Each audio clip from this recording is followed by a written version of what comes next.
거룩한 주일 우리에게 주시는 하나님의 말씀은 출애굽기 20장 12절 말씀입니다. 출애굽기 20장 12절 말씀을 제가 받들어 봉독하겠습니다. 내 부모를 공경하라. 그리하면 내 하나님 여호와가 내게 준 땅에서 내 생명이 길리라. 아멘. 오늘은 어버이 주일입니다. 아시는 분들은 아시겠지만 이 어버이 주일은 처음에 어버이 주일이 아니었습니다. 처음에는 어머니 주일로 지켰습니다. 어머니 주일을 지키면서 이것이 이제는 어머니뿐만이 아니라 아버지와 함께 지키는 어버이 주일로 지키자, 이렇게 바뀌게 되었죠. 어버이 주일의 유래는 이렇습니다. 미국 웨스트 버지니아의 웹스터라고 하는 그 고장에서 한 부부가 살고 있었습니다.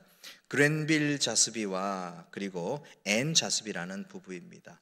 특별히 이 앤 자스비라는 부인이 이 어머니회를 조직을 하면서 당시에 어머니의 이름으로 우리 지역 사회에 도움이 되고자 하는 여러 일들을 하였습니다.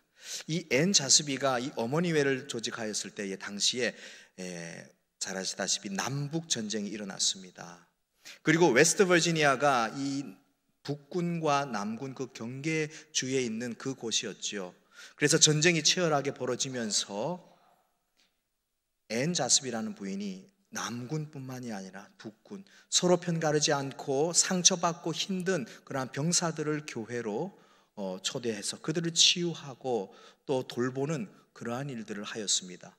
전쟁이 끝난 이후에도 이 앤 자스비 여사는 어머니의 이름으로 여러 사회적인 일들을 많이 하였습니다. 그리고 그녀가 1905년 5월 9일에 세상을 떠나게 되면서 그녀의 딸인 안나 자스비가 자신의 어머니의 그 이러한 업적들을 기리면서 좀 무슨 모임을 했으면 좋겠다, 이렇게 생각을 했습니다. 그래서 첫 추모일이 되었을 때에 이제 이듬해 추모일 때는 우리가 좀 어떤 이름으로 모였으면 좋겠습니다 라고 제안을 하게 되었습니다. 그래서 1908년 5월 10일에 앤드루스 감리교회에서 처음으로 어머니의 날 이름으로 예배가 시작이 되었죠. 그때 온 사람들에게 이 안나 자스비는 생전에 어머니께서 하얀 카네이션을 좋아하셔서 자기가 자비량으로 온 사람들에게 다 그 꽃을 하나씩 나누어 줬다고 합니다. 또 그것이 유래가 되어서 부모님이 살아계신 분들은 빨간 카네이션을, 그리고 부모님이 돌아가신 분들은 흰 카네이션을 달고 추모 예식에 참석하고 또 어버이 주일을 지키는 그러한 풍습이 이어지게 되었습니다. 이것이 좋은 소문으로 미국 사회에 퍼져나가니 1914년에 미국 국회에서 5월 둘째 주일을 어머니 주일로 지키는 그 법안이 통과가 되었습니다. 그래서 이날을 기념일로 지키기로 결정하였습니다. 이 어버이 주일의 풍습으로 우리가 지키는 이 대표적인 것이 빨간 카네이션이죠. 그래서 이 빨간 카네이션을 우리가 달고, 그리고 또 처음에는 말씀드린 대로 흰 카네이션을 준비하였다가 이것이 이제 시대가 지나면서 빨간 카네이션을, 그리고 참여하는 모든 사람이 아닌 존경의 의미로 우리 부모님들에게 빨간 카네이션을 달게 되었습니다. 어제 제가 교회에 오니 오전에 우리 권사님들, 집사님들 또 여러 청년들이 우리 2층에서 이 카네이션을 만들고 있더라고요. 저는 이렇게 정성껏 만드는 줄 몰랐습니다. 꽃 한 다발, 안개꽃 한 다발, 그리고 정성껏 그래서 하나씩 다 잘라가지고 만들어 붙여가지고 무려 1000개를 만들었어요. 함께 이렇게 정성껏 만들어서 오늘 이렇게 오신 우리 부모님들, 성도님들께 하나씩 달아주니까 얼마나 그 의미가 더하겠습니까? 이 꽃을 보니 자녀를 위하여서 평생을 흘린 그 눈물과 자녀를 위하여 애쓴 그 땀방울이 이 꽃에 묻혀 있다고 말해도 과언이 아닐 것입니다. 우리가 오늘 어버이 주일로 지키면서 이 안에 담긴 어버이 주일이라는 이 주일에 담긴 이 담긴 하나님의 참 뜻이 무엇인지 오늘 우리가 읽은 말씀을 중심으로 한번 생각해 보고자 합니다. 출애굽기 20장에는 10계명의 사건이 나오지요. 10계명을 주시는 역사적인 사건이 나옵니다. 1계명부터 4계명은 하나님을 향한 계명입니다. 첫 번째로 너는 나 외에 다른 신을 내게 두지 말라. 두 번째 계명은 너는 나를 위하여 우상을 만들지도 말고 절하지도 말고 섬기지 말라. 세 번째는 내 하나님 여호와의 이름을 망령되게 부르지 말라.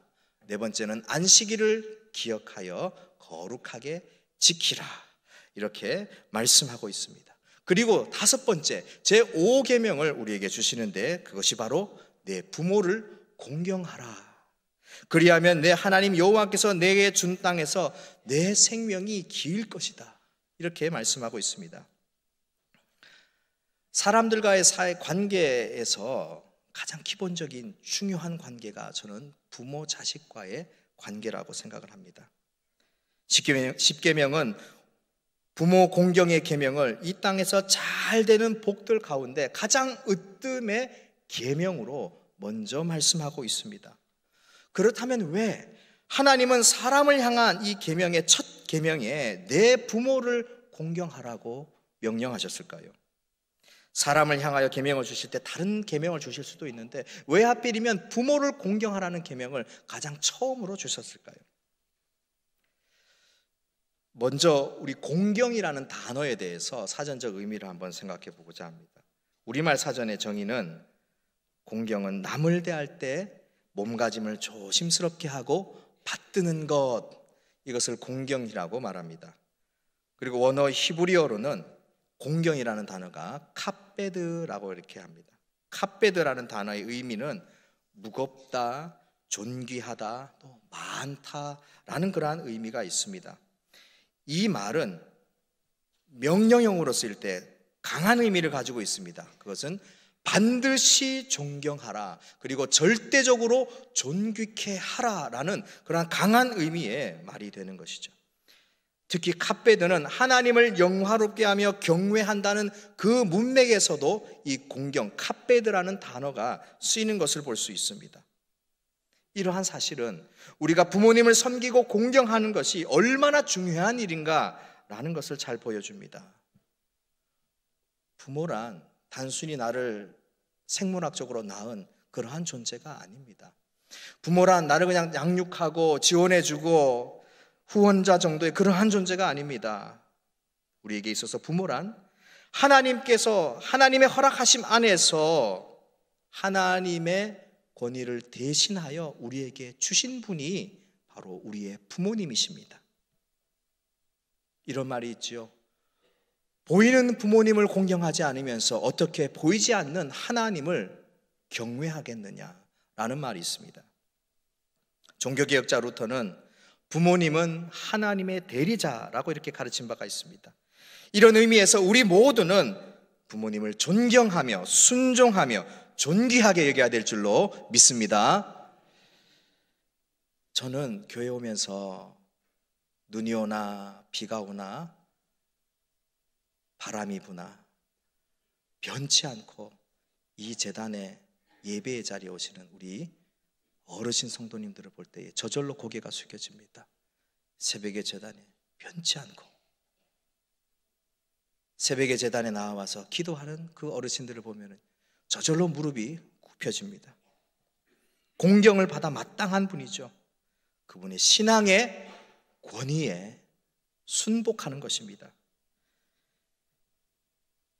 이런 권위가 우리에게 필요하죠. 그런데 또 권위라 이렇게 얘기하면은 부정적으로 받아들이는 분들이 있어요. 권위주의는 잘못된 표현이죠. 권위주의가 돼서는 안 됩니다.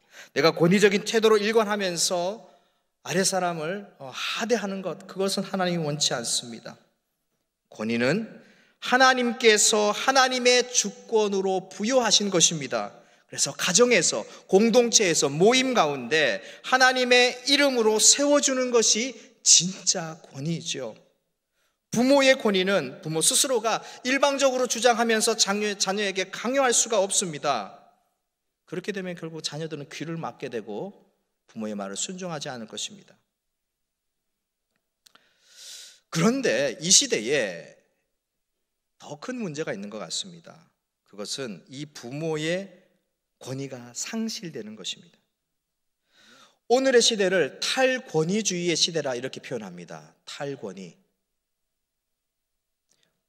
옷을 풀고 넥타이도 풀고 편한 복장으로 다니는, 나는 탈권위주의자야 하면은 요즘 젊은이들의 말로 쿨하게 보이고 소통되는 것처럼 보이는 그러한 표현들이죠. 물론 그 자체가 잘못됐다는 것은 아닙니다. 넥타이를 매고 내가 권위를 인정받았던 그 시대가 이미 지났다는 것을 의미하는 것이겠죠.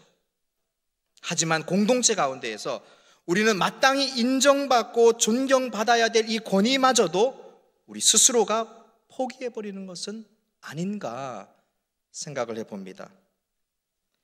존경받아야 될 권위를 스스로 포기한다는 말은 그 안에서 책임과 의무마저 포기한다는 것이죠. 권위에는 반드시 책임과 의무가 따릅니다. 목사의 권위는 목양의 책임이 있습니다. 그리고 말씀 선포와 성례를 집례하고 축복하고 치리하는 의무가 있습니다. 이것이 있을 때에 목사의 권위가 세워지는 것입니다. 부모의 권위도 마찬가지입니다. 부모의 권위는 양육과 또 하나님의 말씀으로서 잘 가르치는 그 책임과 의무가 있기 때문에 부모의 권위가 서는 것이죠. 한 사건이 나옵니다. 마가복음 7장 8절에 한 사건이 나오고 예수님께서 부모님에게 공경을 다하지 않는 이 바리새인들과 서기관들을 책망하십니다. 우리 마가복음 7장 8절에서 14절 말씀을 한번 찾아봤으면 좋겠습니다. 마가복음 7장 8절에서 14절 말씀입니다. 우리 성경책을 찾으실 분은 찾으시고 또 스크린을 보실 분들은 참고하시면 되겠습니다. 8절에서 14절 말씀을 한 절씩 교독하겠습니다. 너희가 하나님의 계명은 버리고 사람의 전통을 지키느니라.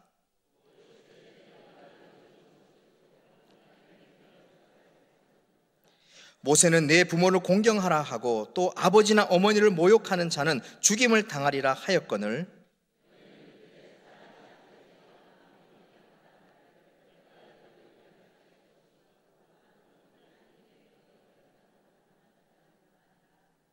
자기 아버지나 어머니에게 다시 아무것도 하여 드리기를 허락하지 아니하여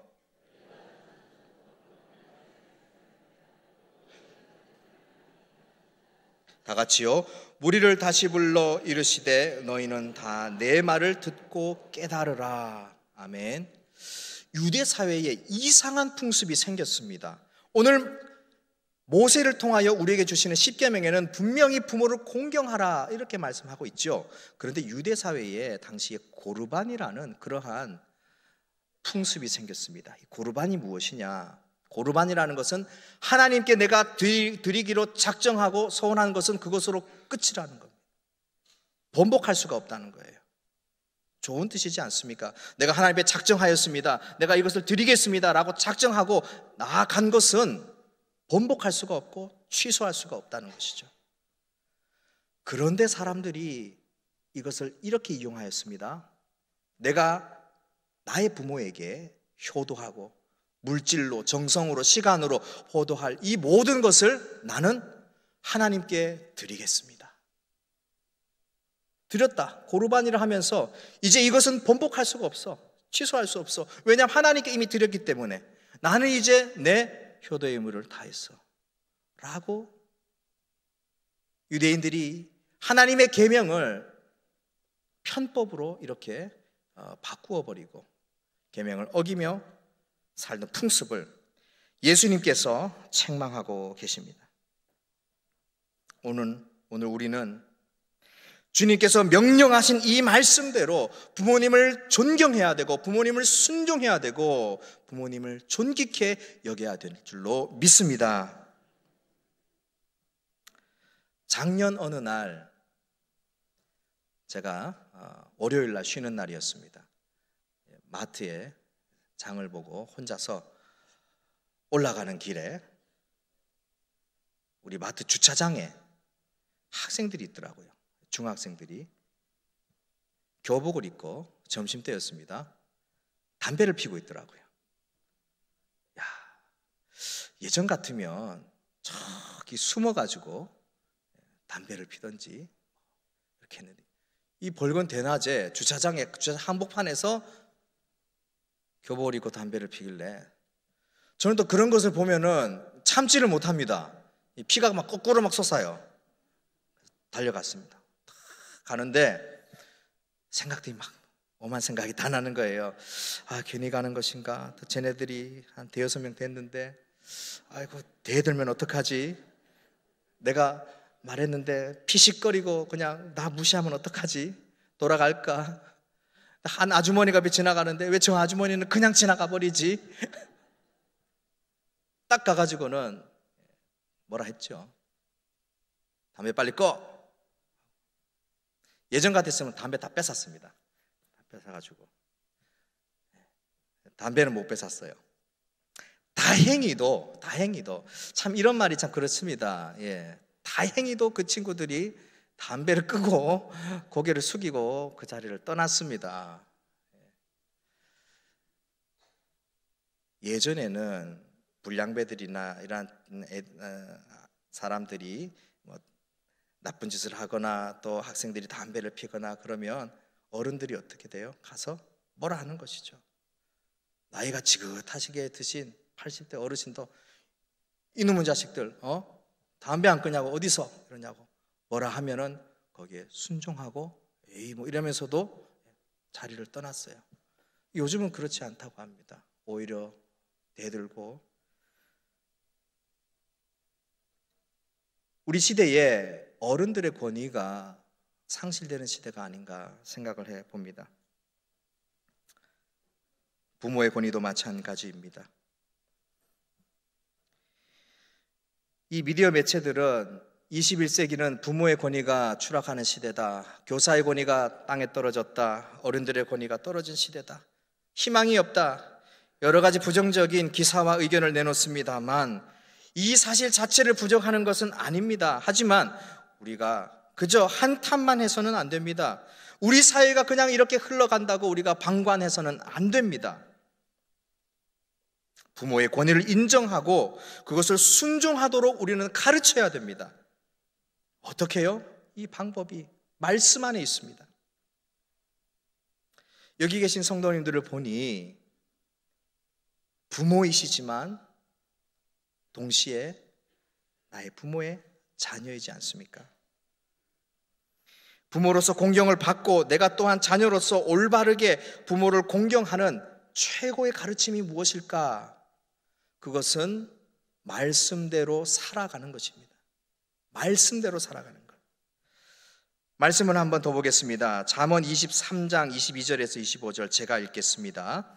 잠언 23장 22절에서 25절 말씀입니다. 너를 낳은 아비에게 청종하고 내 늙은 어미를 경히 여기지 말라.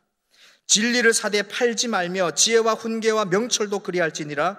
의인의 아비는 크게 즐거울 것이요 지혜로운 자식을 낳은 자는 그로 말미암아 즐거울 것이니라.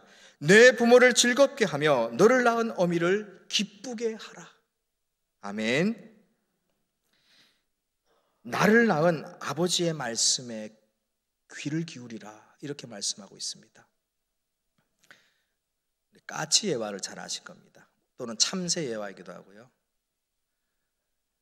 어느 나이가 많이 드신 아버지가 이제 깜빡깜빡하십니다. 깜빡깜빡해서 방에서 창문 밖을 보니 까치 한 마리가 와서 짹짹거립니다.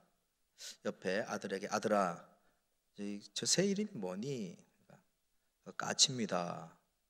좀 있다가 아버지가 또 묻습니다. 아들아, 저 새 이름이 뭐지? 까치입니다. 조금 있다가 또 묻습니다. 아, 아들아, 저 새 이름이 뭐라고 했지? 까치라니까요. 까치. 아들이 짜증이 좀 나죠. 퉁명스럽게 대답하는 그 아들을 보고 어머니가 조용히 불러 이야기를 합니다. 아들아, 내가 아주 어렸을 때 이제 말을 막 시작하려 했을 때 너와 똑같이, 아버지와 똑같이 너도 저 새를 보고 아빠, 저 새 이름이 뭐예요? 까치란다. 조금 있다가 또 아빠 저 새 이름이 뭐예요? 까칠한다. 또 있다가 또 물어도 아빠는 싫은 내색 않고 까칠한다. 까칠한다. 수백 번, 수천 번 까칠한다. 얘기해 주었단다. 유명한 예화입니다. 한 번쯤 들어보셨을 것입니다. 오늘 말씀에 나를 낳은 아버지의 말씀에 귀를 기울이라. 또한 내 늙은 어미를 경히 여기지 말라. 우리 어머니께서 아무리 나이가 많이 드시고 어려운 가운데 있다 하더라도 어머니를 가볍게 여겨서는 안 된다고 잠언은 말씀하고 있습니다. 네 부모를 즐겁게 하라, 기쁘게 하라 말씀합니다. 이 말씀대로 순종하며 살아가는 저와 여러분이 되시기를 간절히 소망합니다. 자녀는요, 부모의 행동을 그대로 따라하게 됩니다. 지금의 부모를 모시며 공경하는 이 모습을 나의 자녀들이 그대로 보고 따라하는 것이죠. 오늘 말씀에 하나님은 제5계명 내 부모를 공경하라, 강력한 어조로 내 부모를 공경하라 말씀하고 있습니다. 그런데 오늘 말씀을 보니 6계명에서 10계명을 한번 보면은 어떻습니까? 6계명에서 10계명은 살인하지 말라, 간음하지 말라, 도둑질하지 말라, 거짓 증거하지 말라, 남의 소유물을 탐내지 말라 금지하는 명령이지 않습니까? 이 금지하는 명령에는 거기에 따른 복이 없습니다. 하지 말라는 명령은 하지 않으면 되는 것이죠.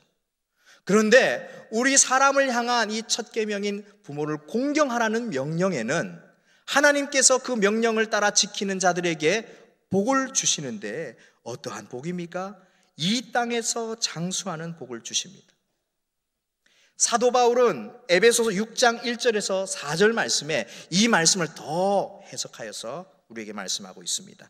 에베소서 6장 1절에서 4절 말씀을 제가 한번 읽겠습니다. 자녀들아, 주 안에서 너희 부모에게 순종하라. 이것이 옳으니라.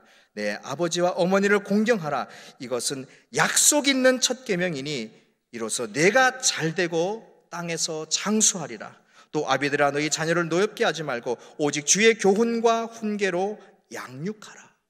오늘 이 말씀을 보니 2절 말씀에 부모를 공경하는 것이 약속이 있는 첫 계명이라 이렇게 말씀하십니다. 이 약속이 무엇입니까? 내가 이 땅에서 잘되고 장수하는 것입니다. 이 땅에서 잘되고 장수할 뿐만이 아니라 하나님께서 우리에게 허락하신 그 가나안 땅, 그 땅에서도 잘되고 또한 나뿐만이 아니라 내 자녀와 내 자녀손까지도 잘되는 복이 우리 모두에게 임하시기를 간절히 축원합니다. 저는 친할머니, 친할아버지 그리고 외할아버지를 보지 못하였습니다. 제가 태어나기 전에 다 돌아가셨습니다. 그래서 저는 외할머니만 보고 자랐습니다. 외할머니는 대구의 범어교회의 권사님으로 평생을 섬기시고 사시다가 3년 전에 돌아가셨죠. 제 외할머니는 그렇게 많이 배우신 분도 아닙니다. 많은 재산을 가지고 있는 분도 아닙니다. 사회적으로 지위가 있고 영향력이 있는 분도 아닙니다. 그저 예수님밖에 모릅니다. 그저 교회에서 기도할 줄밖에 모릅니다. 평생을 그렇게 사셨습니다. 한 번은 제가 신대원 다닐 때에 발제 과제가 있었습니다. 신앙의 선배들에 대해서 영상을 촬영하고 발제하는 그런 과제에서 누구를 할까 하다가 외할머니가 생각이 나서 외할머니 집에 가서 카메라를 놓고 여러 얘기를 하는데 그 가운데 외할머니께서 그렇게 그 인생을 어렵게 살아오신 것을 깨닫고 저는 눈물을 흘리지 않을 수가 없었습니다. 처음에 예수 믿을 때에 외할아버지가 얼마나 극심하게 반대를 하셨는지 성경 사오면 불태워버리고 성경 사오면 아궁이 집어넣고 교회 간다고 서양 귀신 들렸다고 머리를 3번이나 깎아버렸대요. 잡아가지고 머리를 깎고 여인에게 머리가 깎이는 것은 정말 수치입니다. 그럼에도 불구하고 수건을 또 뒤집어 쓰고 교회에 가서 기도하고 울며 기도했던 그 간증을 그때 하시더라고요. 명절마다 모이면 외할머니는 낡은 성경책을 꺼내들고 예배드리자 식사 기도를 하시는데요, 식사 기도가 얼마나 긴지 국 다 씻고 고기 다 식는데 기도하시는데 6남매인데 한 분은 먼저 하늘나라 가셨고 5남매 이름 다 불러가면서 자녀손, 친손주, 외손주 이름 다 불러가면서 다 축복 기도하시는 그 기도가 아직도 귀에 생생하게 들립니다. 이것을 보면서 한평생 변함없이 신앙의 절개를 가지고 사신 그 모습을 보니 공경하지 않을 수가 없어요. 나는 참으로 복 중에 복을 받은 사람이구나 감사하며 살아가고 있습니다.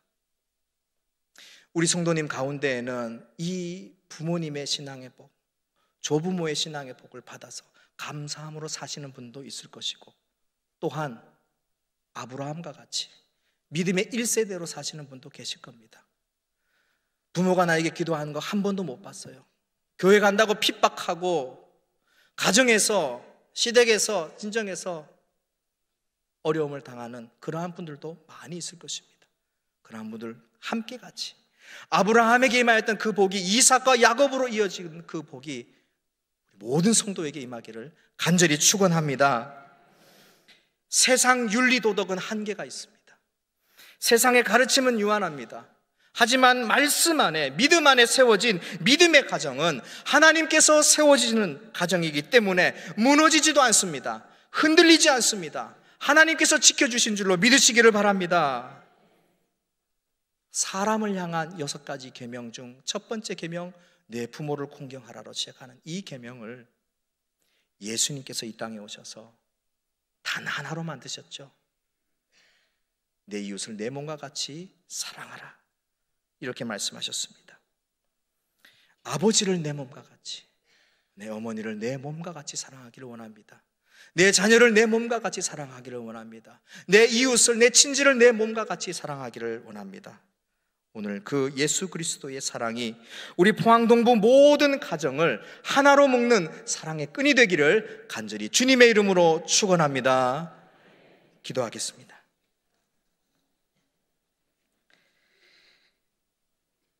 우리의 아버지 되시는 하나님, 우리에게 귀한 부모님을 허락해 주신 하나님의 은혜에 감사드립니다. 사람이 세상에 태어나서 가장 처음 만나는 사람 어머니, 가장 처음 만나는 사람 아버지, 우리 부모님의 말씀대로 공경하며 섬기는 저희들 되게 하여 주시옵소서. 공경할 만해서, 사랑할 만해서 하는 것이 아닌 오직 하나님의 말씀에 순종하여 그 사랑에 감격하여 부모님을 공경하며 사랑하며 순종하는 우리들이 되게 하여 주시옵소서. 또한 부모로서 공경받으며 믿음의 유산을 나눠주는 존귀한 그리고 복된 부모로 세워 주시옵소서. 순종의 길을 걸으시며 우리에게 영원한 생명을 허락하신 예수 그리스도 이름으로 기도드리옵나이다. 아멘.